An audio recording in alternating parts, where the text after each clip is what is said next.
Olá, quer aprender de Deus? Olhe para Jesus. Olhe para Jesus. Veja como esse homem andou, o que ele falou, o que ele fez, qual era o caminho dele sobre a terra, e você vai entender quem é Deus. Eu vejo muita gente falando aí em nome de Deus, falando besteira, fazendo conchavos políticos, ideológicos, buscando status quo, buscando manipular, o povo de Deus, manipular as igrejas por meio de um discurso, às vezes violento, ideológico, e que nada tem a ver com Jesus. Não se deixe enganar. Abra os seus olhos, olhe para esse homem, porque ele é o Deus na terra, né? Jesus foi Deus na terra, Jesus caminhou entre nós, não à toa, né? Ele caminhou entre nós para nos ensinar quem é Deus.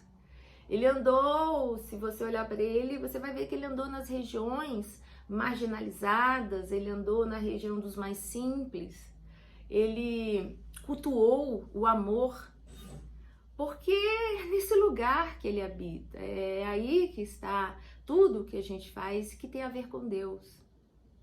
E quando você ouvir um discurso diferente disso, um discurso que queira fazer você acreditar, né, que o dinheiro é importante, que o poder é importante, que o status é importante, fuja desse lugar, fuja. Esse lugar não é de Deus. Deus não tem a ver com isso. E por isso eu convido você aqui a continuar o nosso estudo. A gente está em Mateus 8. Hoje nós vamos falar do poder que a tempestade tem sobre as nossas vidas.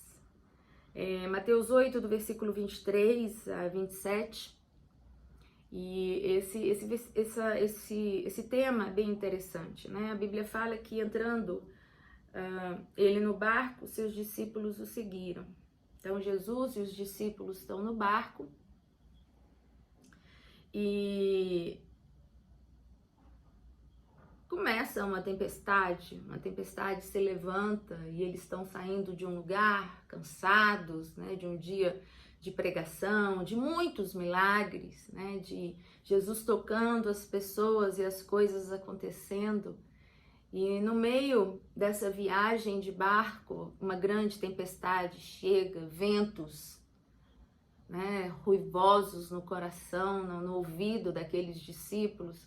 E Jesus tirando um bom e tranquilo sono. E a Bíblia diz que os seus discípulos despertaram Jesus, acordaram Jesus, dizendo: Senhor, acorda, salva a gente aqui, ó, a gente está caindo, a gente está perecendo. E Jesus falou para ele: por que temeis, homens de pequena fé? Levantou-se ele, repreendeu os ventos e o mar, e seguiu-se grande bonança. Aqueles homens se admiraram, dizendo: quem é este homem que até os ventos e o mar lhe obedecem? Olha que interessante. Esse texto, ele é um texto que traz, né, de maneira muito pedagógica para a gente, o encontro humano com a adversidade da vida e como as adversidades, elas precisam trabalhar no nosso coração, como elas trabalham na gente, né?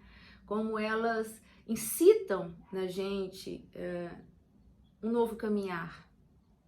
Esses homens que estão caminhando com Jesus o dia todo e à noite também, eles estão presenciando ali o tempo todo uma vida diferenciada, uma vida de milagres com Jesus. Jesus falando não de coisas materiais, Jesus está sempre falando de coisas imateriais. Lembra lá do Monte das Bem-aventuranças? Jesus está ali falando do que se não vê e dizendo que são essas coisas que habitam a inteligência, devem habitar a inteligência espiritual das pessoas. É isso que nos leva a habitar numa dimensão mais espiritualizada e menos carnal. E esses discípulos estão o tempo todo andando, ouvindo, tocando e participando de milagres. E dizendo que seguem a Jesus, porque seguem mesmo, estão ali do lado dele, mas não estão deixando serem interiorizados pela dimensão do poder transformador. E esses mesmos homens, com o cair da noite, com os ventos que batem na vida, e a gente é bombardeado, né, gente, o tempo todo com isso. São as notícias, são as catástrofes da vida, são as tormentas daquelas noites sombrias, gélidas, solitárias que cada um de nós vive. São as más notícias que batem na nossa porta e nos pegam, né, desprevenidos. Às vezes, só dormindo mesmo, e a gente acorda e você tem aquela má notícia. E a vida é isso, a vida é esse bombardear de tormentas também.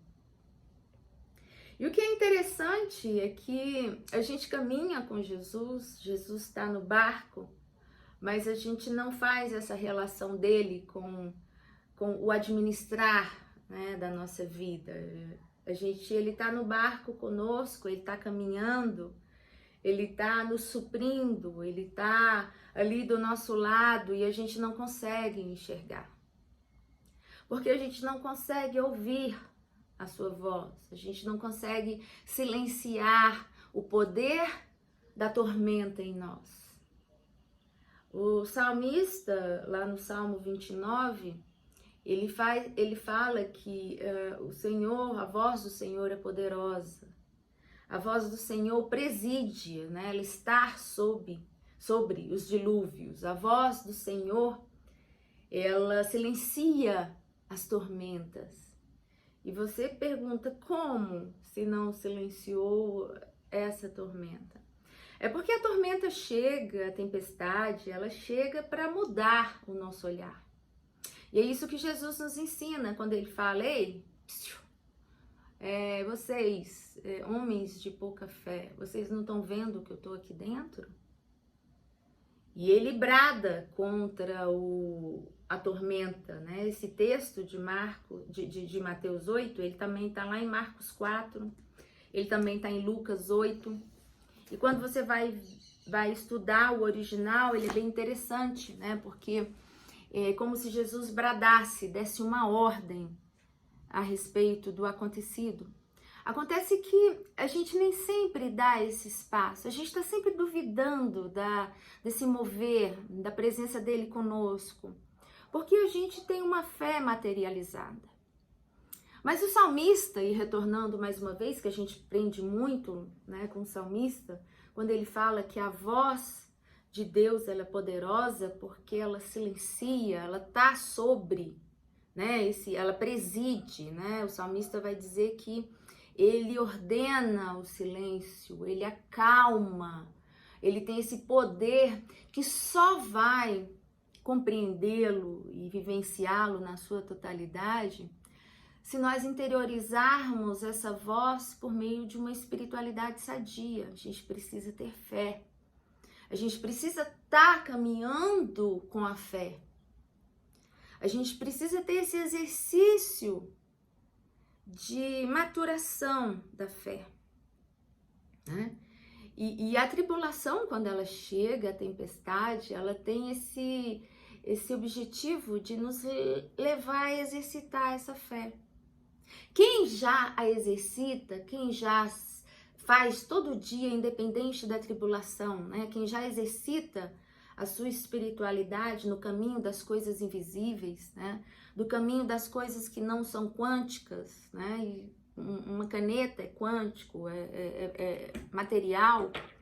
Quem já exercita tem mais facilidade de, no dia da tribulação, da tempestade, dos absurdos existenciais, de vencê-los, de se centralizar, né? De ouvir a voz que preside, a voz que transforma. Quem não faz esse exercício diário, né, como eu falei no início do vídeo, quem ainda vive sob essa espiritualidade materialista, dessas teologias fúteis, modernas não, que desde a época de Jesus elas se desenvolveram, né, a partir da futilidade humana. É muito difícil vencer o dia mau, é muito difícil vencer a tempestade. Mas a gente precisa entender que essas tempestades, elas chegam, né, como diz o Salmo 29, eu peço que você visite lá o Salmo 29 para você fazer essa viagem comigo, né? Para você compreender que é na tempestade que a gente tem os verdadeiros encontros. É na tempestade que nós somos instados a vencer o mal.